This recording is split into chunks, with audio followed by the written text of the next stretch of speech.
Le ciel de Ouagadougou s'était teinté d'un gris léger ce matin-là, comme si même les nuages pressentaient que quelque chose d'inhabituel allait se produire. Ibrahim Traoré avait quitté la présidence avant le lever du jour, sans escorte officielle, sans médias, sans protocole.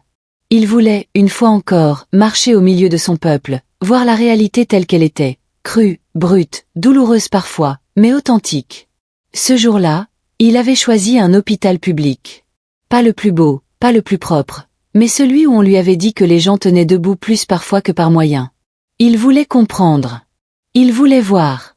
Arrivé à l'entrée, il échangea quelques mots avec le directeur de l'hôpital, visiblement surpris par cette visite surprise. Les gardes avaient du mal à cacher leur stress. Mais Ibrahim, lui, était calme, presque silencieux. Il observait. Chaque couloir, chaque visage, chaque ride. Les murs étaient écaillés, l'air lourd, saturé d'odeurs de désinfectants et d'humidité. Des patients attendaient dans les couloirs, des mères tenaient des enfants fiévreux, des soignants passaient, fatigués mais dignes. Ibrahim avançait lentement, saluait chaque personne qu'il croisait. Il ne parlait pas beaucoup. Il écoutait. Puis, dans un recoin, entre deux services, au fond d'un couloir que personne ne semblait emprunter, il la vit. Accroupie sur le sol, une femme balayait. Lentement. Comme si chaque geste lui coûtait une douleur invisible. Elle portait une blouse bleue trop grande, des chaussures usées jusqu'à la corde. Ses mains étaient calleuses, son dos voûté. Mais c'était autre chose qui arrêta Ibrahim net, ce parfum léger de savon traditionnel, celui que seule une personne utilisait dans ses souvenirs d'enfance. Il fronça les sourcils. S'approcha. Un pas, puis un autre. Il se pencha légèrement, comme pour mieux voir son visage. La femme, elle, continua de balayer, indifférente à la présence derrière elle. « Madame » dit-il doucement. Elle s'arrêta. Lentement, elle se retourna. Le temps sembla s'arrêter. Son visage était marqué par les années, mais il y avait dans ses yeux quelque chose. Une lueur. Une douleur familière. « Vous, comment vous appelez-vous » Elle le fixa, longuement. Puis répondit, d'une voix rauque, presque éteinte. « On m'appelait Mbarka, il y a longtemps. » Le sol sembla se dérober sous les pieds du capitaine. Mbarka. Ce nom résonna en lui comme un tambour sacré. Les images de son enfance lui revinrent, les soirées au coin du feu, les plats qu'elle lui préparait avec presque rien, les chansons qu'elle lui murmurait pour l'endormir, la gifle qu'elle lui avait donnée le jour où il avait insulté un vieil homme, les prières qu'elle murmurait quand il tombait malade. Mbarka. Sa mère adoptive. Sa nourrice. Sa sauveuse. C'est moi, Mbarka. C'est moi, Thiebougo, souffla-t-il, le cœur serré. Les yeux de la femme s'emplirent de larmes. Thiebougo, mon petit lion, tu as grandi. Il s'agenouilla devant elle. Dans le silence absolu du couloir, une femme de ménage et un chef d'État s'enlacèrent.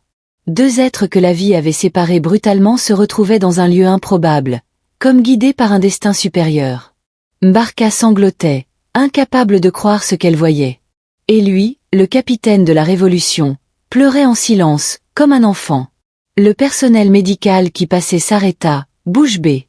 Certains reconnaissaient Mbarka, cette femme discrète, toujours là depuis des années, qu'on saluait à peine. Aucun ne comprenait ce qu'ils voyaient.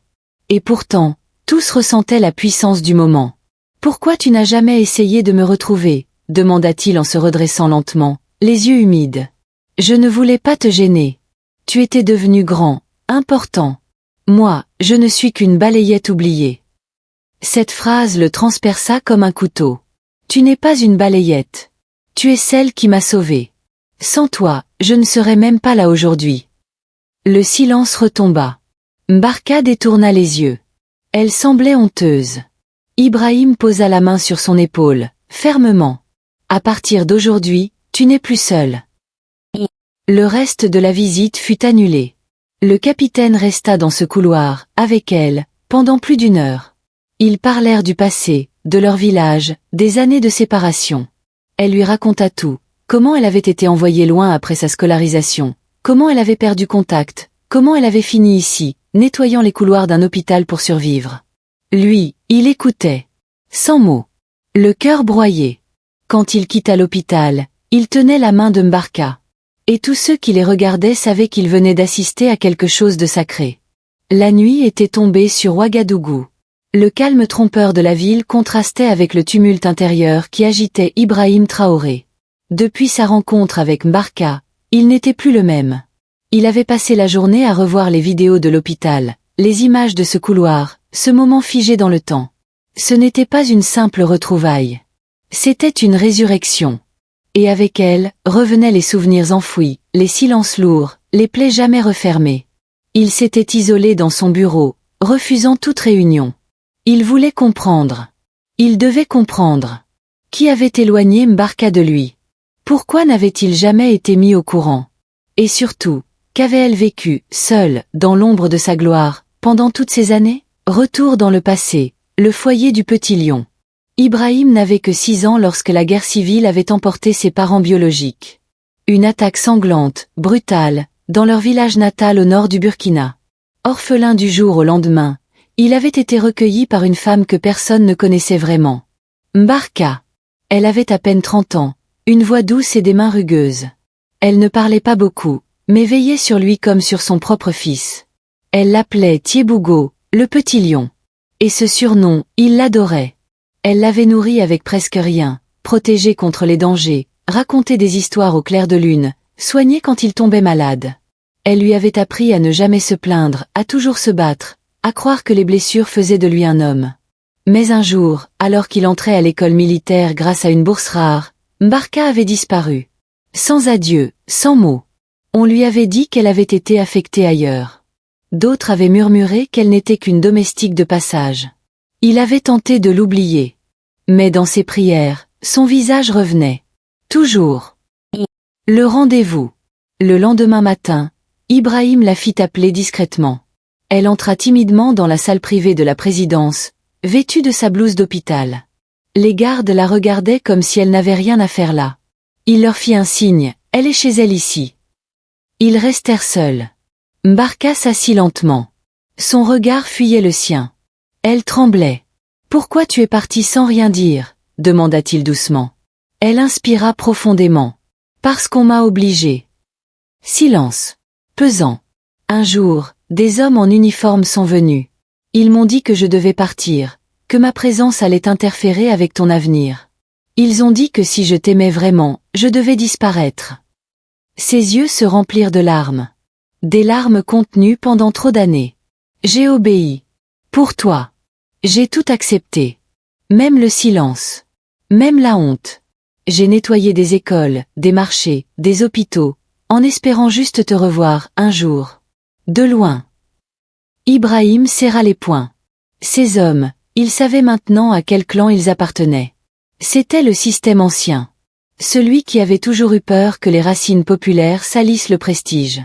Ils avaient voulu fabriquer un héros sans passé. Un soldat sans histoire. Un président sans mère. Mais ils avaient échoué. Le geste du cœur. Il s'agenouilla une nouvelle fois devant elle. Mais cette fois, ce n'était pas dans un couloir. C'était dans le cœur du pouvoir. Tu n'auras plus jamais besoin de balayer les couloirs de personne. Pas tant que je vis. Elle éclata en sanglots. Je n'ai jamais voulu de ta richesse. Juste de te voir. De savoir que tu allais bien. Il sortit de la pièce avec elle, main dans la main. Devant les gardes ébahis, il déclara. Voici ma mère. Mbarka. Que toute l'Afrique sache que c'est elle qui a fait de moi un homme. La nation apprend la vérité. Le soir même, une vidéo circulait partout sur les réseaux sociaux. On y voyait le capitaine Ibrahim marcher dans les jardins de la présidence, main dans la main avec une femme âgée. Les Burkinabés, émus aux larmes, découvrirent en direct l'histoire cachée du petit lion. Les plateaux télé s'enflammèrent. Les radios locales racontaient en boucle cette rencontre digne d'un film. Des artistes lui rendirent hommage. Des écoles commencèrent à citer Mbarka comme symbole de résilience silencieuse. Mais dans l'ombre, d'autres grincèrent des dents. Car cette reconnaissance inattendue risquait de réveiller de vieux secrets, de faire tomber des masques, de révéler des trahisons politiques passées. Chapitre 3. La vérité, la douleur et l'espoir. Quelques jours après la réapparition publique de Mbarka, Ibrahim convoqua discrètement son conseiller de confiance, le colonel Zongo. Ensemble, ils descendirent dans les archives confidentielles de l'État. Ce qu'ils y cherchaient, c'était plus qu'un dossier, la vérité. Le colonel ouvrit un tiroir scellé portant une mention rouge. Classé ultra sensible, projet Lionceau. Tu veux vraiment lire ça, Ibrahim? Demanda-t-il. Le président hocha la tête. Il déchira le sceau. À l'intérieur, des rapports, des lettres, des photos. Et surtout, un ordre signé par l'ancien chef d'état-major, datant de 2004. Retirer la femme nommée Mbarka S., d'origine modeste, de l'entourage de l'enfant Ibrahim T. Son influence est jugée nuisible à sa future carrière militaire. L'enfant ne doit pas connaître ses racines pour éviter toute faiblesse affective ou revendication populaire contraire à l'agenda de l'élite. Ibrahim resta sans voix. Un autre document prouvait que Mbarka avait demandé à plusieurs reprises à revoir l'enfant. On lui avait répondu avec des menaces à peine voilées. Si vous insistez, vous serez expulsé du territoire. Le président déchira les papiers, les jeta dans la cheminée. Ils ont voulu tuer mon histoire. Mais c'est elle qui m'a forgé. Quelques jours plus tard, Ibrahim annonça une allocution nationale. La salle était pleine. Caméras allumées. L'Afrique entière suspendait son souffle. Il monta sur scène. À ses côtés, Mbarka, droite, fière, vêtue d'un boubou simple mais éclatant. Il prit la parole. On m'a volé mon enfance. On a tenté d'effacer celle qui m'a élevé. On a voulu faire de moi un outil. Mais je suis un homme, un fils, un président. Et aujourd'hui, je vous présente celle qui m'a tout appris. Voici Mbarka, ma mère adoptive. Le Burkina ne peut pas avancer sans reconnaître ses héros de l'ombre. Des milliers de personnes éclatèrent en applaudissements, dans la salle comme à travers le pays. Ibrahim annonça une réforme historique, un décret pour honorer les femmes silencieuses. Celles qui nettoient, soignent, nourrissent, élèvent, dans l'oubli total. Chaque année désormais, le 15 octobre serait la journée des mères courage. Des pancartes apparurent dans les rues. Merci Mbarka. Merci pour tous les enfants du pays. Le peuple était en larmes. Quelques semaines plus tard, Ibrahim fit construire une maison simple mais belle, non loin de la présidence. Pas un palais. Un foyer. Pour elle. Il l'appelait la case de la dignité. Mbarka y vivait désormais, entourée d'anciens enfants de la rue qu'elle accueillait. Elle leur racontait des contes, leur enseignait à faire leur lit, à ne jamais mentir. Comme elle l'avait fait avec lui. Un soir, dans le jardin, Ibrahim s'assit à ses pieds. Il la regarda longuement. « Je suis devenu président, maman. Mais tu es restée ma reine. » Elle lui caressa la tête, comme autrefois. « Tu n'étais pas fait pour régner. Tu étais fait pour guérir. » Il sourit. Et, pour la première fois depuis des années, il pleura. Non de tristesse, mais de paix. Épilogue. L'histoire d'Ibrahim et de Mbarka fit le tour du continent. Des cinéastes demandèrent les droits pour en faire un film. Des écoles l'enseignèrent comme une leçon de courage, d'humilité et de justice. Et dans les cœurs africains, un message resta gravé.